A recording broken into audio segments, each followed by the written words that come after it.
Alright, this is the synthetic mining control panel. These are the pairs I'm mining. So Anchor, I'm not doing Bitcoin and ETH. I just have those there to see what the prices are. But eventually I'll probably be mining those. OMG, RAF. I have no idea what any of these are. I just know that they look really good on the charts for mining. Now, one thing I wanted to show you is if I click on a pair, let's say I click on Anchor, right, let me make sure that I'm here. It will open up the web browser and open up my exchange. You know, so it'll open the chart on my exchange. Wait, no, that's wrong. Okay, all right, so that's not my exchange. This is actually TradingView. I was going to show you that afterwards, but whatever. Let's just go with it. Okay, so I'll show you one more thing. So that opened up TradingView, right? And now if I wanted to say by default, the behavior is this. Okay, you go into your settings, you turn off TradingView charts, and then if I click it, now it takes me to the exchange. Okay, and it opens the chart on the exchange, and then I can see all of my trades down here, right? Oh, all my trades and stuff down here. I got a lot going on here too, and you know, I can see the chart, but really, for charting, you really want to use TradingView because the tools available on TradingView are awesome. Even though most exchanges will let you have TradingView charts, you can't apply custom indicators, which you're going to be using a lot with synthetic mining because I have custom indicators just made just for that purpose. So you can't do that directly from the exchange. So you would have to go into TradingView and do it that way. All right, let's open up TradingView. So if you want to use TradingView, you go into the settings, you turn on TradingView charts, and then when you click on that hyperlink for the pair, right, boom, it opens up the chart in TradingView. And now I want to show you these indicators as well. So here's an Anchor chart, and let's put an indicator on here. Okay, so the first one I want you to see is the Volatility Visualizer.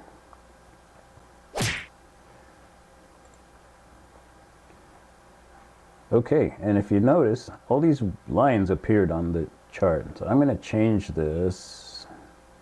Hello. I'm going to change the line color to white because, you know, white, man. What are you going to do? So it makes them more visible. Now, what does this mean when you see a line like this? This indicator basically, it's answering the question, or it's answering the question. Show me any place on a chart where I would have made 20% gains in no more than 30 days, right? And it'll go and it'll plot these lines, and it goes just candle by candle. So it's not going to show every place, but it's going to show the places where, you know, just on a candle by candle basis. So the actual number would actually be quite a bit higher. All right. And so like this one here, if you had bought here, right, and got out there, you'd have made exactly 20%. Same here, 20%, 20%, 20%. Now this is a daily chart. If I put it on the hourly, those lines are going to go out quite a ways, right? And you have to adjust these numbers for hours instead of days. So this is, you know, 20% in 30 days. You could say something like 5% in 24 hours or something like that on the hourly chart. But I use 20% and I use daily because that's, for me, that's the best for mining. Okay? And if you look here, look how often it happens over here. All right? So here's how I use this. when I'm using the synth miner and I see a pair that has a kind of a large concentration of places where it made 20%, and especially if it went up 20% and then dipped down and then went up another 20%, where it's ranging, right? See, it's kind of ranging there, although there's about a month in between those two things, so that's kind of iffy. I don't know. I mean, some of these candles may be 20% candles, who knows? But so when I find something like this, I go, okay, that means if I put my max, my min profit at 10%, then by the time, so let's say let's use this dip as an example here, right? It'll start buying, let's say here, and buy all the way down, okay? And oh, that's a 20% candle right there. So it would have made a bunch. It would have bought all the way down here, retraced all the way back up probably, and made a bunch. Anyway, so I'll tell you how that works in a minute. But so we go all the way down, and then on the way up, you start filling sell orders, right? And then it's going to go down, and it's going to buy more. And then on the way up, all the way up through this mess here, it's going to be filling sell orders and maybe even rebuying stuff. Like, see, there's a nice dip right there. That's at least a 20% dip. So it would start buying back and exiting in profit 20%. Buy back, exit in profit 20%. I mean, this thing would just go crazy, right? Now, here's the thing. If you have a min profit of 10%, okay, this 20% move means 20 cell fills, because the grid spacing is in 0.5% increments. So every 0.5% up or down or whatever, right, there'll be a buy. So halfway there, you've got 20, so you're up 10%, but you've got 20 rounds open. And then the second half is all of those sell orders filling in profit. So 20 buys halfway up, and then 20 sells to get you out of that, right? So each line represents 20 completed rounds, right? So if you look over here, there's a total. So these totals here are the amount of completed rounds, or rewards as we call them. Every time you complete a round, that's a mining reward, right? And so each one of these lines represents 20 completed rounds, or 20 rewards. So even sometimes if there's a month in between, depending on how much your spend is, you know, if your spend is $100 and your profit, your min profit is 10%, that's $10 per, right? So a week like this, you're talking $200 just in rewards, right? And then same thing here. You know, you're making $200, and then every time it dips and buys more and comes back up, you know, there's another $200, right?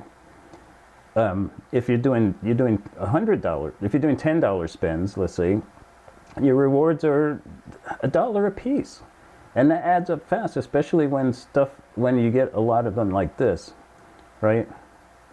Now I like to set this to, I think 30 days for me is a little too much.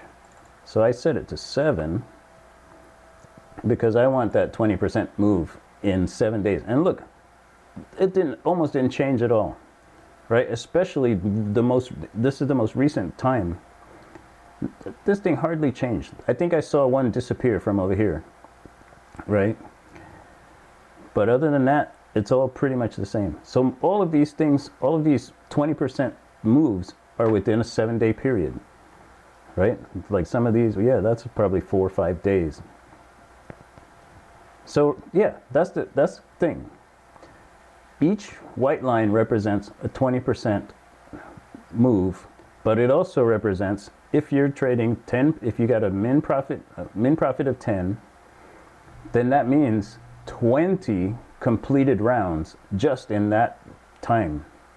20 completed rounds just in that time. right? And here and here. Now these overlap, or do they?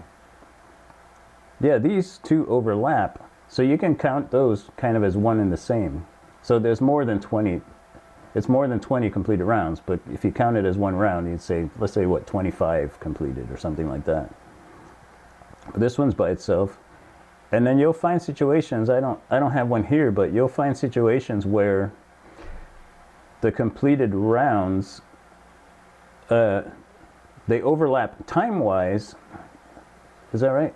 They overlap time-wise, but not price-wise. So they don't overlap in prices. And even that's really interesting too.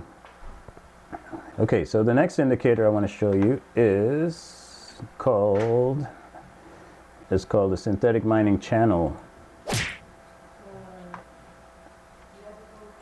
And all that does is it basically it helps you find the max price that you're going to set for mining a pair. And it does that by trying to calculate a channel that encapsulates the most candles. So in this case, we're looking back a year and we're seeing, okay, this guy, look how it ranged pretty much for most of that year within that channel. Okay, and if you look, the bottom of the channel here is a 50% drop from the top of the channel. So the top of the channel, you know, to put that in reverse, the top of the channel is 100% gains from the bottom of the channel, okay, which is the trading range of the miner. Let's look at another pair. Let's look at like Bitcoin. No, let's look at like Solana.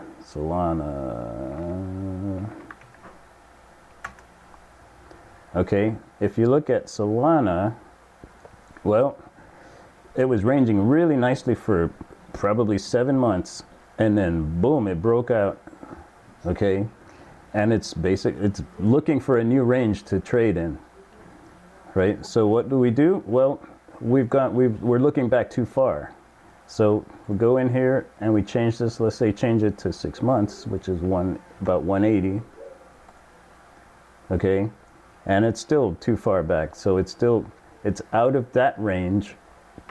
So we have to look even shorter timelines, because this is, if you think of it as a new range that's formed, then it kind of makes sense. So let's go to 90. Okay, now there's 90. Now you see how it fits nicely into the channel. And so we can kind of make the assumption that this is a new range that's formed. And the hope is that the price will stay in that range for another 6, 7, 8 months, right? And that we'll have a lot of these white lines as form over time, because that's our profit. Those are our profit zones, right? This whole thing works basically as a kind of a dollar cost averaging, in a manner of speaking, dollar cost averaging strategy. It's constantly buying the dips, and it's selling at profit, right? Buy the dip, sell the profit. Buy the dip, sell. Now, this is an interesting situation, because it'll start buying here, and then it'll drop all the way down, but it doesn't come back up to the high, right? Not yet, but the hope is that it will eventually reach that high again and close out all those sell orders. But as long as you have money to trade with, it doesn't matter, because you're still going to be profiting from the moves even when the price is way down here. The only time it'll stop is if the price goes below the channel or above the channel. And above the channel, if you look at this green section here, let's change that. This is, I call it the percent gain. So let's say we want 10% gain. Okay. So this is part of the trading range, but there's no buy orders in that range. Buys only take place in here, right? But if you buy at the top and you want a 10% gain, you got to wait for the price to get here to exit in profit, right? And so that's why I have that green area there to show, well, that's the profit range. It's a trading range, but you'll never see any buy orders in that space, only sell orders. I think that's all we got for now. Be sure to like and subscribe if you haven't already. This video, I'm going to try and make more videos as I find pairs to trade. I'll put them on, I'll make a video about it to kind of show why I picked this pair and so on and so forth. But one more thing, if you look up here on mine, so I've got, let's use Riff for example. I don't have a 10% min profit, right? I have 5% min profit and a 5% stash. And that's a total of 10% profit to get out of the round.